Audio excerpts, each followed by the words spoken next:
There are narrative details and Easter eggs hidden all throughout Lorcana cards. Which of these Easter eggs did you catch?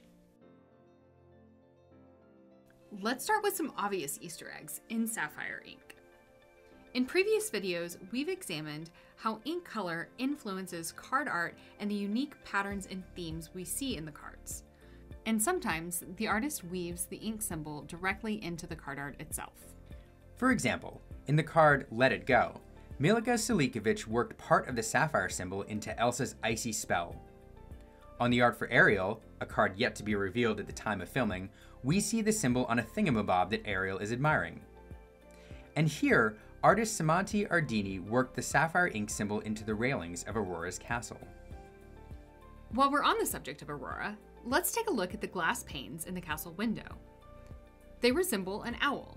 In the film Sleeping Beauty, Aurora has an extended scene where she flirts and dances with an owl dressed as a prince. For this reason, Aurora is often associated with owls. Working this design into the windows is a fun nod to this classic film. But artists work ink identities into card art in other, more subtle ways. Sapphire ink cards, for example, usually hide circle and line patterns in the card art.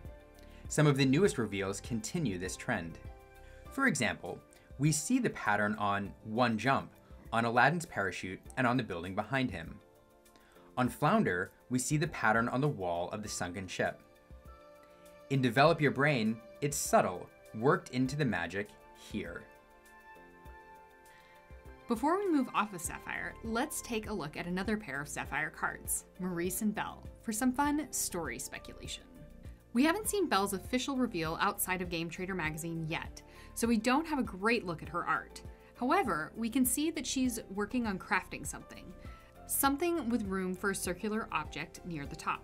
Could this be what Maurice is creating? It seems that these two crafty inventors are working together on a project. Perhaps an ink caster used to bring magical ink to life. For one final Sapphire Easter egg, let's take a look at Stitch, Carefree Surfer. On the bottom right, we see a fish. But it's not just any fish. This is Pudge, the sandwich-loving ocean dweller that Lilo believes controls the weather. Oh, and it looks like it's sandwich day, because Stitch is bringing Pudge his favorite food, a peanut butter sandwich. Amber ink cards often include overlapping and intertwined lines. In the newly revealed cards, we see this pattern behind Hades. We also see it on Hey Hey, where Jenna Gray drew these ropes in an overlapping pattern, resembling the base of the amber ink symbol. Before we move on to Emerald, a big shout out to our subscribers and supporters. If you enjoy exploring the art and narrative of Lorcana, consider hitting that subscribe button and following along. Emerald glimmers are flexible and adaptable. As such, the ink color often presents with smoke or wavy, curved lines and shapes. We see it here in the curved glass and curtains behind Lady Tremaine. Here in the curved and wavy landscape behind Steamboat Willie. And here in the curved branches of the Cheshire Cat's tree. Emerald cards feature flexible, fluid designs. And we think there's another design element we see emerging in Emerald cards. This art, from the Emerald ink reveal, features a loop. The Emerald logo itself suggests the same loop pattern, with the logo doubling back on itself. Here, we see this shape on Aladdin's chair. And we see it here on Steamboat Willie's boat. And again, we see it on the Cheshire Cat's branch. We're on the lookout for this design to appear in future Emerald cards. There's another detail that you might have already noticed, but we wanted to mention it anyway. At the Illuminatiers, we love Disney history and trivia, and we love that some of the cards give credit to the songwriters. The legendary Alan Menken and Howard Ashman for Part of Your World. Consider the Coconut is a line from Where You Are by the incomparable Lin-Manuel Miranda. One Jump Ahead by Alan Menken and Tim Rice.